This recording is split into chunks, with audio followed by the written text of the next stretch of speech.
Hey everybody, and welcome back to Game Night Date Night. And we're actually on episode 24, so that means we've been doing this for 2 years now, and I think that is so exciting. Game Night Date Night is in collaboration with Games and Couples, who does couple counseling utilizing board game as one of the big tools in their counseling session, or for couples to utilize at home. One of the things they've created is a rating system that will help couples determine which board games might best suit their needs. Now, keep in mind, 1 is not bad and 5 is not good. With this rating system, it really depends on where you are as a couple and what you're looking and what you need at this time. So the first thing that they rate on is the conversation and connection potential. So how much opportunity is there to have a conversation while playing the game? For some couple, this is a time where they come together at the end of the day and they're looking for something on the higher side here. Or maybe things have been tense, and to avoid flare-ups, something that has less conversation might be better. The second thing is on getting to know you. How much will be revealed from your partner as you're playing this game?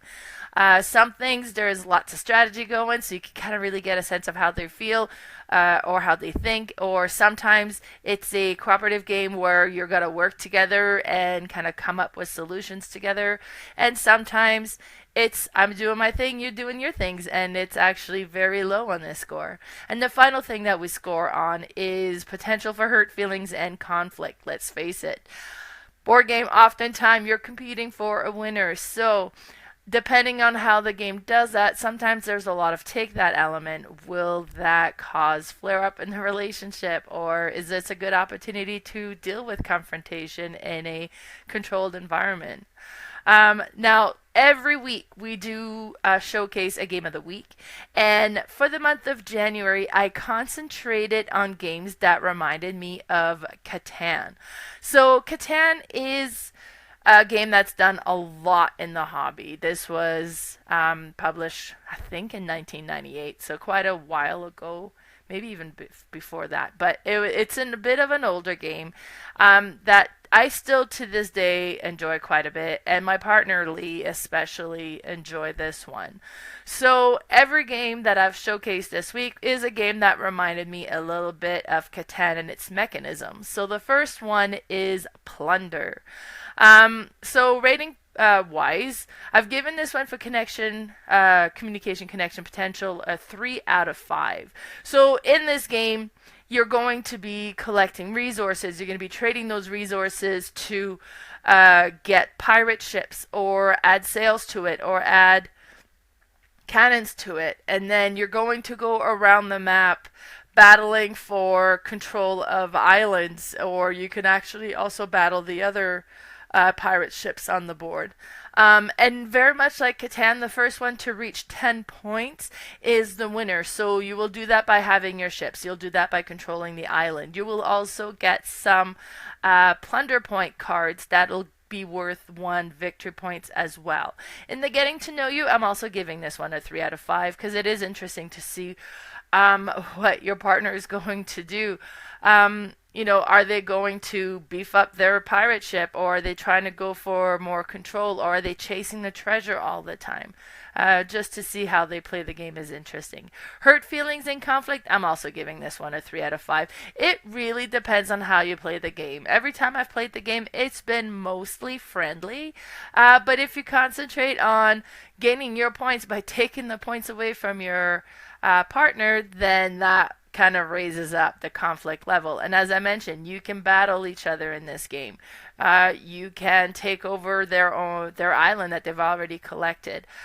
So there is a lot of opportunity for take that in this game for sure. This is what the box cover looks like. I mean, I honestly, personally, I like how it looks, but it's not much to look at. It's pretty bland looking. You won't get a good feel of the game just by the box cover.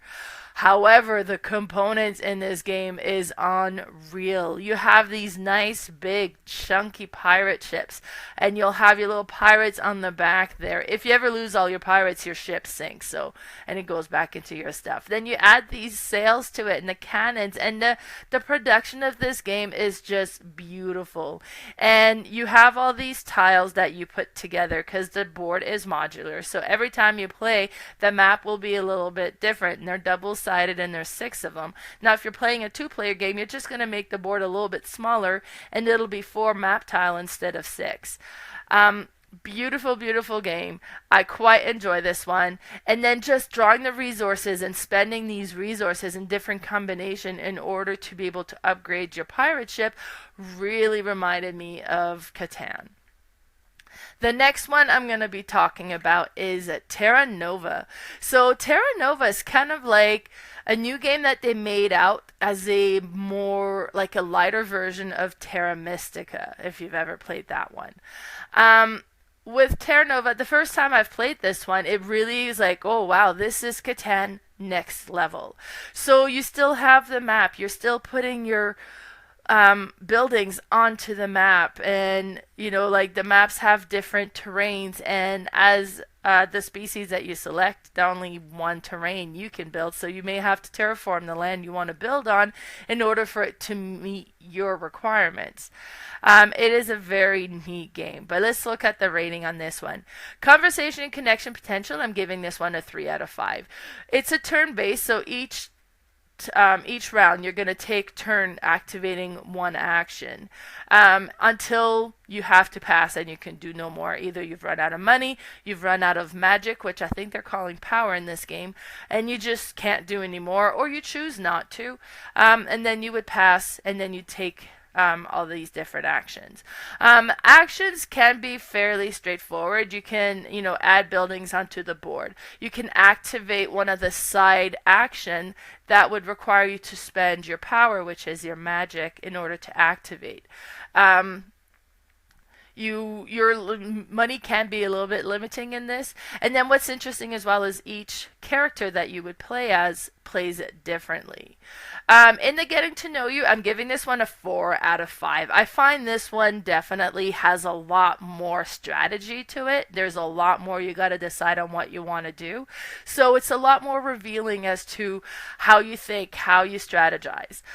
So you can discover some interesting about your partner when playing this one. Hurt feelings and conflict, I'm really going to give this one a 1 out of 5. You are playing on the board. You're adding things. You may get into each other's way, but there's actually benefits to be next to the other players, because then when you're upgrading your building, you can do so at a discount for being near other people, because technically you have other people you can trade with, so it's supposed to help. What's really interesting with this one too is, well, I'll show you some pictures. This is the picture of the board game. So Terra Nova, I think it's a pretty neat looking cover. And it kind of shows on there the 5 different terrains that you'll find on the map. And this is a picture of the map here. So as I mentioned, each clusters of land will come into 5 different type of terrain, and each faction that you're going to play as, and then there's 5 different factions, and they're double-sided, so there's a lot of options, and you can change it up every game, and each character have their own kind of special abilities, so it's really interesting. But each one of them has a certain land assigned to them, and in order to be able to spread and build elsewhere, they need to convert the land where they want to go into their own terrain, and depending on how much of a stretch that is, so for and then I'll show you with this one here. So for the golems, they need the red land. Now if it's yellow, that's 1 terraform away to accomplish. If they needed the green, it's also 1 terraform away to accomplish. If they wanted to go under the blue land, they would have to terraform that one 2 times in order to be, so they would have to spend the resources to activate the shovel action 2 times in order for that land to become habitable for them. And then they can still then go and pay to build, so the terraforming is an action, then building the building onto it is an action. What's really interesting as well with the player board that you see here is every time you put buildings onto the board, it'll reveal something underneath. And in the income phase, it'll either give you more money, it'll give you more power, sometimes it'll give you a combination of both. Now, as you upgrade as well and you replace a small settlement for like a city, then that building you replace goes back on your board and it recovers some of the stuff that you have uncovered. It is very interesting. And then the power is also very interesting. So every time you upgrade your power, you have to upgrade from the one bowl into the second bowl. And then from the second, once the one bowl is empty, you can upgrade from the second bowl to the third bowl. And it's only when you have power in the third bowl that you can start activating that power to do some of those actions. And like you want to kind of be careful as to how you do the actions, because if you're going to be intending to upgrade some of your power, but you intend to spend some as well, if you spend it first, it sends it back into the first bowl, and when you go to activate, you can't activate it to the third bowl to get more power because you have to always activate from the first bowl first. So it makes a lot more sense to upgrade your power first so you have the most power in the third bowl before you start spending. But if you wait, maybe the other player is going to activate the action you were hoping to get, and then that wouldn't be available anymore to you. This is such a neat and interesting game. I've really enjoyed every play of it. Terra Nova is just a little bit more attainable and easier to learn and play than Terra Mystica, but Terra Mystica is also an amazing game as well. The next game I had on showcase on Games and Couples is Ceylon. So this one is so interesting.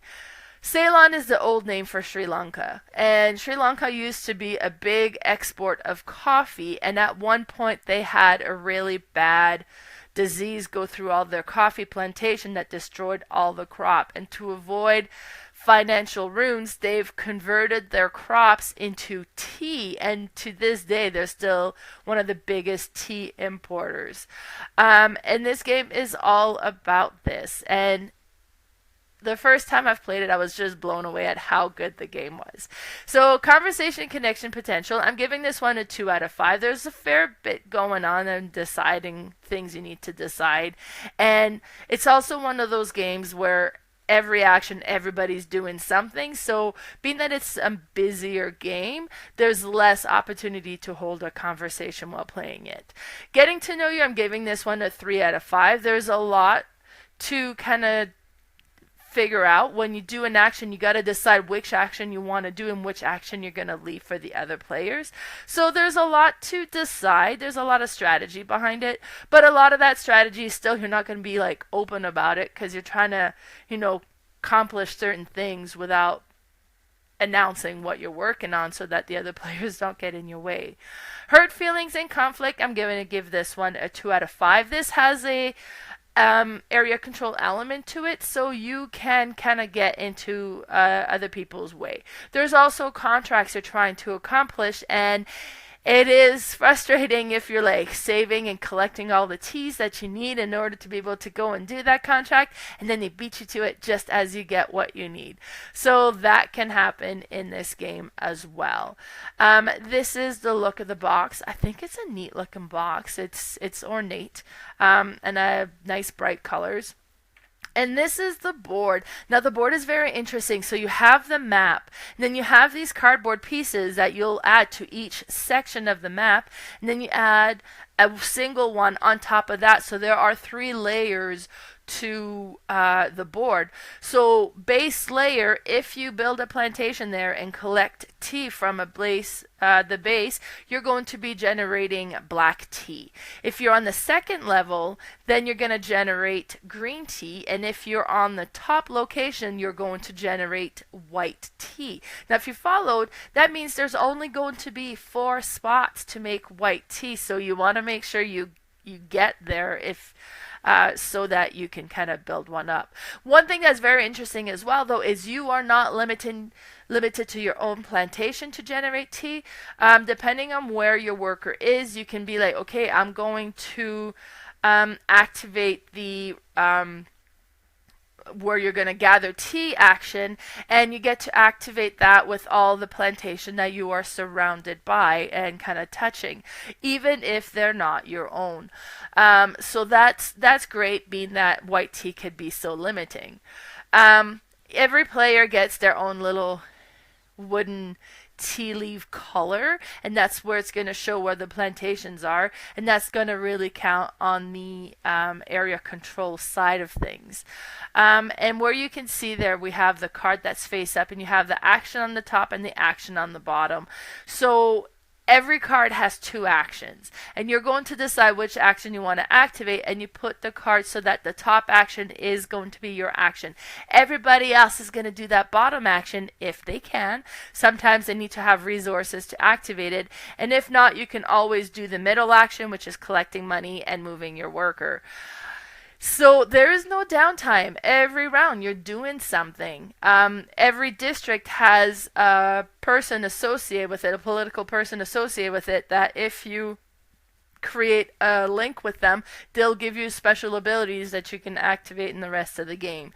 And I'm not showing that on there, but at the top of the board you have different contracts you're trying to accomplish. And then on your player board you have to unlock your ability to fill contracts, and you can only do that one business at a time. So if I unlock and I can do deals with the black corporation, if I say the black colored corporation, then I need to be able to build more plantation to open up the board and remove some of those wooden tea leaves so that I can now add a new business. So as long as I've got the first one, I've added the black thing, I can complete black contracts. But then if I add the second one and I add like the blue corporation, now I can also complete blue contracts as well as the black contracts, and so on. So you're trying to unlock that on your board by putting plantation onto the main board to open up more room so that you can deal with more businesses. This whole game is so cleverly designed. It is a lot of fun. I just adore it. I love the play of it. I love the look of it. And you get that, putting things out on the map like very much like Catan. And then the next one that we showcased in the month of January was Catan Starfarers. So Catan has a lot of different variation. You've got Catan, you've got the Seafarers. We even have Star Trek Catan that we've played quite a few times, and that one plays very similar to Catan, but then you have the Star Trek characters in there. This one I played recently, and I thought it was an interesting spin on Catan. It changed it the most from the different variation of Catans that I've played.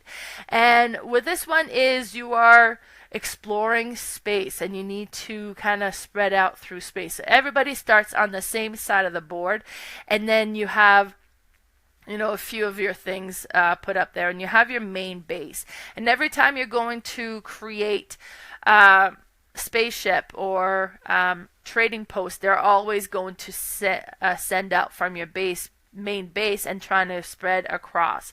Now you can also create a trading post that you're going to send out and eventually create another colony on a future planet.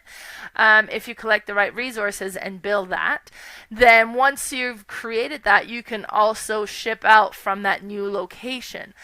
It is really interesting. But let's have a look at the ratings. So conversation, connection, potential, I'm giving this one a 3 out of 5. It's turn-based. While it's not your turn, definitely lots of opportunity to hold a conversation, as you're not really doing a whole lot until your turn comes along. Except Catan-wise, when they roll the dice and they activate the resources, you would still get to collect those resources. So that's still happening. On the getting to know you side, I'm going to give this one a 3 out of 5. Again, you're not going to be revealing the strategy that you're trying to accomplish, but you'll be coming across encounters in this one, and you have some decisions to make. Okay, you're coming across a merchant and he wants some resources. Will you give him 1, 2, or 3 resources? And depending on how you decide what the reward will be, and then it's kind of interesting. Okay, well, I've got enough resources, but I was hoping to build. So do you give up any of the resources? Do you hold on to them? How do you decide things? Hurt feelings and conflict, I'm going to give this one a 2 out of 5. This is mostly going to be, you're going to be in other people's way. Plus you have the trading centers where whoever has the majority of it there gets the ability to trade there, but they also get the alien species icon or token, and having that gives you extra point. But if somebody comes and takes over the majority there, then they get it. It's kind of like the longest road in regular Catan, except that there's multiple that are going to be available, so that could be taken away from you, so that can create a little bit of take that element, but it seems to be fairly low in this game. Let's have a look at the board. So this is kind of a bigger game, it's size-wise, but it's cute box cover, and this is the board. So you can see there's a rocket ship. This big honking rocket ship, everybody gets one of them. And with your resources, you can trade other than just trading station and your kind of bigger station. You can also trade your resources to add components to your rocket ship. You can add boosters, you can add lasers, you can add cargo to it, and you physically add these components onto your, so it comes like quite busy, but having lasers is going to make you more powerful if you ever get into a battle, which is going to be mostly with the encounters. You don't actually battle each other.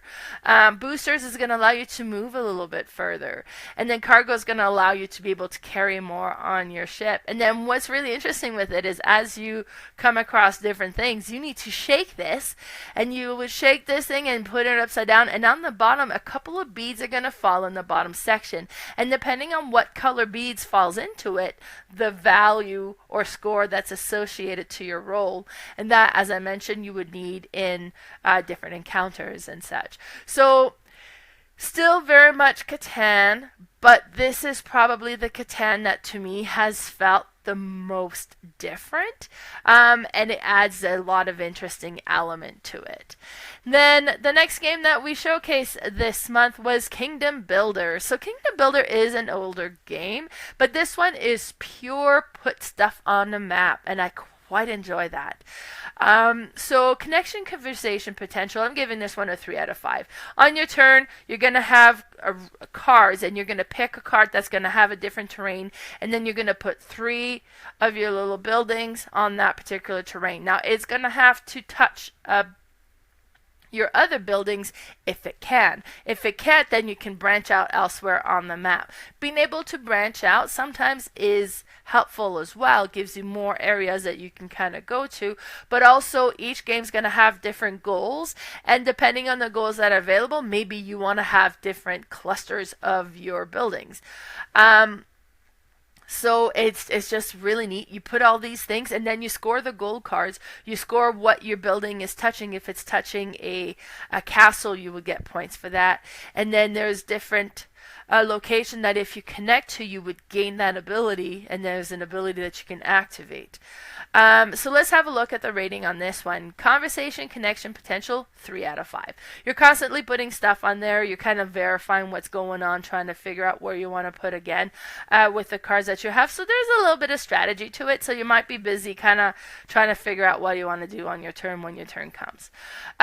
Getting to know you, I'm giving this one a 2 out of 5 just because you're not going to be revealing what you're choosing.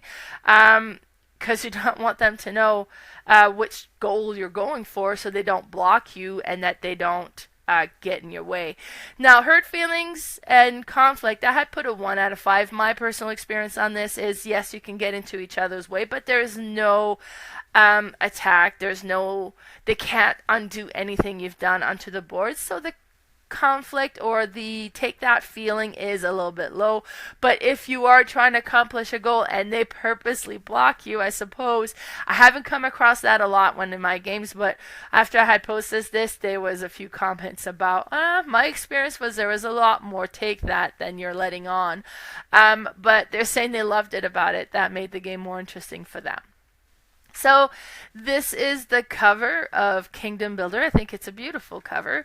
And the map. So the map is modular. You have different sections that you put together. And then one of the section is not used. You flip that over, and that's going to be the scorekeeper. So every game is going to be a little bit different because the map's going to look differently. Every player is going to have 40 little houses of their own color that they're going to be putting out. And as I mentioned, you're going to have cards with a different terrain that's going to, I was like, okay, well, I'm going to activate this one. So I'm going to put 3 of my buildings onto the forest. And I'm touching forest over here, so I have to put over there, and I'm going to spread this way. So interesting. It's a very pure, simple game, as in you're just putting buildings onto a map, trying to kind of the way you control the map will give you different ways to score. So I quite enjoy that one. And that was the last game that we showcased in the month of January. So be sure to check us out on Instagram. My Instagram channel is Mel's_boardgame_room, as well as Games and Couples. We're also on Facebook at Mel's Board Game Room, and also Games and Couples Love in the Age of Board Game. And the YouTube channels. My YouTube channel is Mel's Board Game Room, and we also have Games and Couples Love in the Age of Board Game. Bye, everybody.